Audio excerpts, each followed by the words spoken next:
سلامونه نیکی هیلې قدرمنو لیدونکو، تیمورشاه کمال یم. خپرونه شاعر او کتاب ده. لکه څنګه چې تاسو ته معلومه ده، پیاوړي لیکوال پښین هر اتوار تاسو ته یو کتاب معرفي کوي او د پښتونخوا شاعران معرفي کوي. نو موږ په تاسو ته په نورو ویډیوګانو کې هم ویلي وو چې هر هغه څوک چې خپل کتاب یې چاپ کړی وي، که نثري وي که نظمي وي، هغه پیاوړي لیکوال ته که چیرې د چا زړه غواړي چې په دا خپرونه کې د ده کتاب هم راسي، نو تاسو دا مهرباني وکئ، خپل کتابونه د پیاوړي لیکوال دفتر ته راواستوئ. زموږ پته ډېره اسانه ده، کمال ګیس کمپنۍ پښین. پر سکرین باندې چې کوم نمره تاسو وینئ، پر دا نمره هم تاسو تماس نیولی سئ او خپل کتابونه تر موږ پورې رالیږلی سئ. لکه څنګه چې تاسو ته معلومه ده، هر اتوار موږ تاسو ته د یوه شاعر کتاب معرفي کوو او په دغه تعارفي خپرونه کې زما سره مرستیال دی پروفیسر فیض محمد شهزاد صاحب، او د دا کتاب نوم دی جانان ستا تر دره څنګه درسم. دغه کتاب تاسو ته معرفي کوو او خپل نظر ور باندې اچوو. دغه کتاب د ځوان او خوندور شاعر سید شاه سعود صاحب دی چې د پښتونخوا اوسېدونکی دی. دی د خپل کتاب پیژندګلو داسې کوي، د کتاب نوم جانان ستا تر دره څنګه درسم. شاعر سید شاه سعود، خپروندویه دانش خپرونه،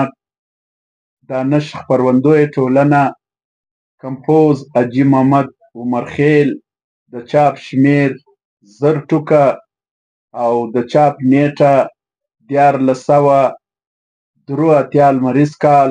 د چاپ او کمپیوټر ځای دانش خپروندویه ټولنه، تخنیکي څانګه، او د ترلاسه کولو لپاره کیسهخوانۍ بازار پېښور.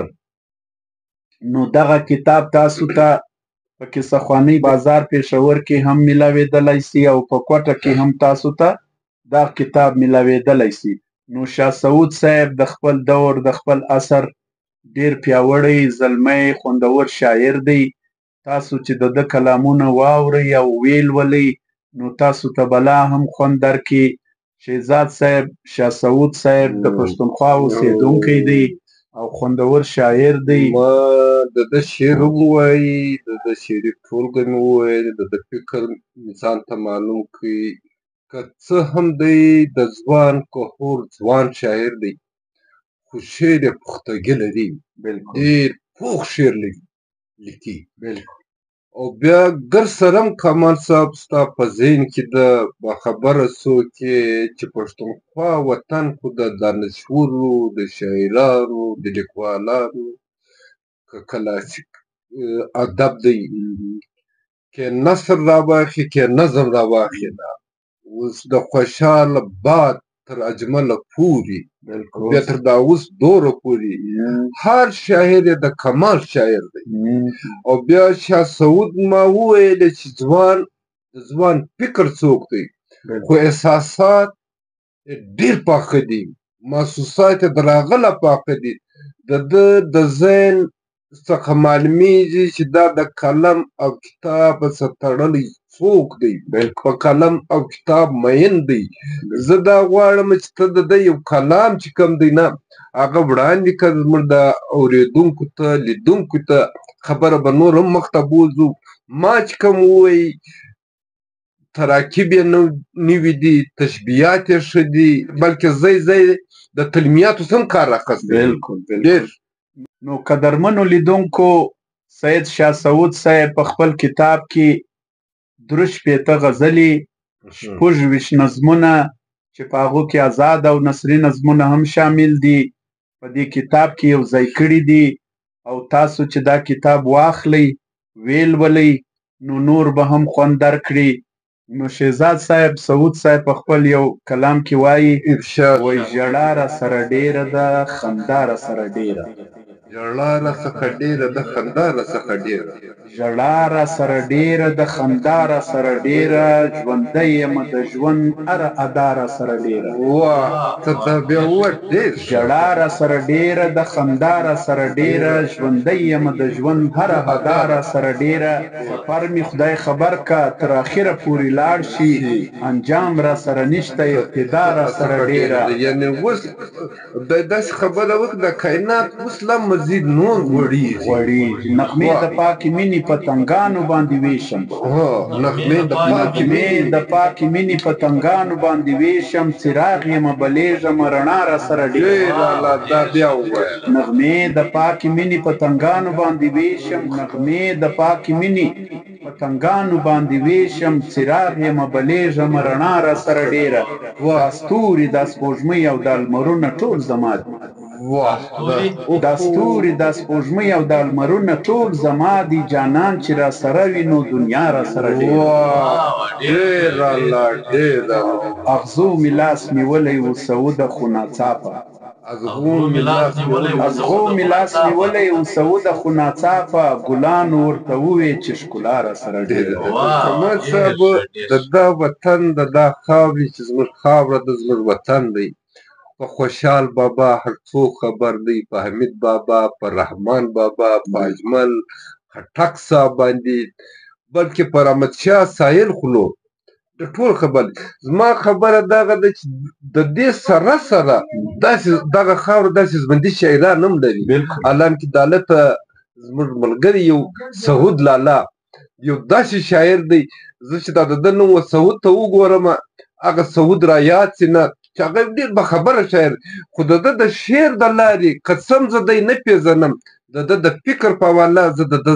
ذات پېژنم د ده ذهن پېژنم د ده فکر او بیا د خوند بل په دې ماته معلوم سو چې هېڅ د ځان معرفت نه غواړي هېڅ د ځان نه معرفي کوي هېڅ خودپسندي نشته کې نه یې د قام خبره شته د خپل ذات نه اډرس پکې شته د دې څه دا معلومیږي چې ځان یو کائناتي باشنده ګڼي بس یو عام څوک ګڼي د ده دغه عاجزي دغه د ده کمال دی او دا کمال یې په شعر کې شته زه غواړم کمال صاحب چې ته یو بله غزل موږ سره معرفي لږه کښېنه چې دوران در سره کښېني لږه کښېنه چې دوران در سره کښېني چې د وخت دا ماشومان در سره کښېني لږه کښېنه چې دوران در سره کښېني چې د وخت دا ماشومان در سره کښېني ته چې پاڅې ټول جهان در سره پاڅي ته چې پاڅې ټول جهان در سره پاڅي ته چې کښېنې ټول جهان در سره کښېني ولوله ته چې پاڅې ټول جهان در سره پاڅي ته چې پاڅې ټول جهان در سره پاڅي ته چې کښېنې ټول جهان در سره کښېني او زه به ورو غوندې جانانه درنه پاڅم زه به ورو غوندې جانانه درنه پاڅم چې د ژوند دا شاعران در سره کښېني زه به ورو غوندې جانانه درنه پاڅم زه به ورو غوندې جانانه درنه پاڅم چې د ژوند دا شاعران در سره کښېني د ژوندون په فلسفه باندې به پوه شې د ژوندون په فلسفه باندې به پوه شې چې سعود غوندې کسان در سره کښېني ګوره د ژوندي انسانانو خبره کوي بالکل د باشعوره انسانانو خبره کوي نه د هغه خلکو خبره کوي چې ځان پېژني ژوند پېژني کائنات پېژني سهار پېژني ماښام پېژني او بیا تخلیقکار یې بیا څنګه ستایلي دي یعنې شاعران لفظ یې راویستلی دی یعنې دا لیکوالان که د نثر د لارې دي که د نظم د لارې دي او بیا تاسې لږه کښېنه دا څومره عجیب انداز راخستی دی او د دې غزلې کې د الفاظو انتخاب د کمال انتخاب دی او جرأت هم لري اظهار هم لري واه کمال ته وګوري بل غزل هم راته وایي وسوځه لمبو کې په ایمان د مینې لاره ده اور په حقیقت کې د جانان د مینې لاره ده واه اور په حقیقت کې د جانان وسوځه لمبو کې په ایمان د مینې لاره ده اور په حقیقت کې د جانان د مینې لاره ده وګوره دوزخ ته د نرګس د ګل همزولی دی وګوره دوزخ ته د نرګس د ګل همزولی دی مه ګوره هندارې ته د ځان د مینې لاره ده وګوره دوزخ ته د نرګس د ګل همزولی دی مه ګوره هندارې ته د ځان د مینې لاره ده زه او ته فطرت په ټول عالم باندې ویشلي یو زه او ته فطرت په ټول عالم باندې ویشلي یو هر سړی مین دی هر انسان د مینې لاره ده زه او ته فطرت په ټول عالم باندې ویشلي یو هر سړی مین دی هر انسان د مینې لاره ده او هر څه کې مو زړه درزیږي کاڼي دي که بوټي دي هر څه کې مې زړه درزیږي کاڼي دي که بوټي دي موږه نه چاپېره ټول جهان د مینې لاره ده او پام کوه سعوده چې د سترګو نه واپس نشي پام کوه سعوده چې د سترګو نه واپس نشي پرېږده راورېږي د باران د مینې لاره ده ژوند په مینو آباد دی مینه د فطرت حصه ده بلکل داسې ذهن روح داسې انسان نسته نه چې د ده په ذات کې د ده په زړه کې مینه وي او د مینې درس د څه طرز راخستی دی او بیا فطرت په کم انداز بیان کړی دی د فطرت ښکلا د فطرت غوښتنه او د فطرت سره تړلي قلبونه دا په شعر کې په یو داسې فلسفیانه انداز راخستی دی ډېر پیچیده چې د ده و شعر ته رسایي زما غوندې د عام انسان کار نه دی ځکه چې د ده شعر فلسفیانه رنګ هم لري ادبي رنګ هم لري او بیا څومره ښایسته رواني ده د الفاظو انتخاب یې جلا انداز خوند لري نه او شعر روان ډېر دی ما ته نسته چې سړی درایي نه او یو شعر وایي او بل شعر ته داسې په تمه سي زه غواړم نه